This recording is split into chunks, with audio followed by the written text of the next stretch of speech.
ମନେ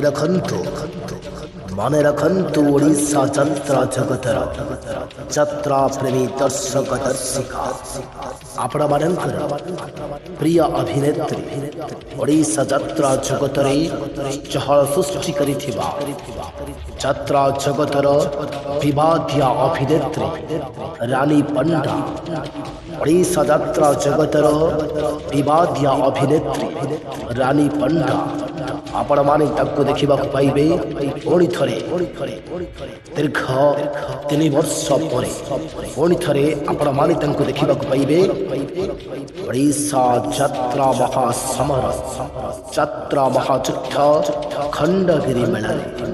ମନେ ରଖନ୍ତୁ ଯାତ୍ରା ପ୍ରେମୀ ଦର୍ଶକ ଦର୍ଶିକା ଆପଣମାନଙ୍କର ପ୍ରିୟ ବିବାଦିଆ ଅଭିନେତ୍ରୀ ରାନୀ ପଣ୍ଡା ତାଙ୍କୁ ଆପଣମାନେ ଖୁବ୍ ଶୀଘ୍ର ଦେଖିବାକୁ ପାଇବେ 2023 ମସିହା ଖଣ୍ଡଗିରି ଯାତ୍ରା ମହାକୁମ୍ଭରେ।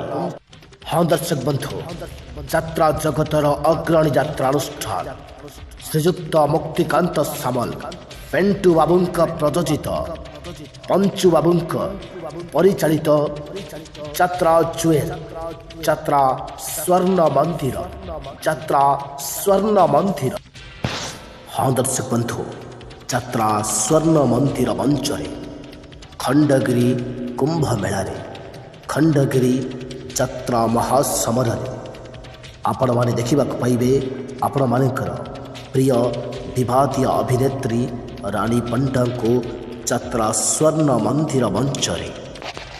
ଯାତ୍ରା ସ୍ୱର୍ଣ୍ଣ ମନ୍ଦିର 4/2/2023 ଠାରୁ 10/2/2023 ପର୍ଯ୍ୟନ୍ତ ଯାତ୍ରା ପରିବେଷଣ କରିବ ଖଣ୍ଡଗିରି କୁମ୍ଭ ମେଳାରେ। ଯାତ୍ରା ଜୁଏଲ ଯାତ୍ରା ସ୍ୱର୍ଣ୍ଣ ମନ୍ଦିର ଏ ବର୍ଷ ଖଣ୍ଡଗିରି କୁମ୍ଭ ମେଳାରେ ଦର୍ଶକମାନଙ୍କୁ ଭେଟିଦେବ ତାର ବହୁ ଚର୍ଚ୍ଚିତ ନାଟକ ଘୋଡ଼ା ହାତୀ ଗଣ୍ଡାକୁ ଗଣ୍ଡା ଏକା ଲଢ଼ିବ ରାନୀ ପଣ୍ଡା। ଆଖିଏ ଲୁହକୁ ଛାତିଏ କୋହ, ତୁ ହସୁଥିବୁ ମୁଁ କାନ୍ଦୁଥିବି। ଏଥିସହିତ ଆଉ ଏକ ବିସ୍ଫୋରକ ନାଟକ ଏତେ ଦୁଃଖ କାହିଁ ଦେଲୁ ଦୈବ। ଦମଦାର ମେଲୋଡି, ଦମଦାର ରେକର୍ଡ ଡ୍ୟାନ୍ସ, ଦମଦାର ଷ୍ଟାରକାଷ୍ଟ, ଦମଦାର ନାଟକ, ଦମଦାର ସାଜସଜ୍ଜାକୁ ନେଇ ଯାତ୍ରା ମହାକୁମ୍ଭ ଖଣ୍ଡଗିରି କୁମ୍ଭ ମେଳା ପାଇଁ ଏବେଠାରୁ ଜୋରସୋର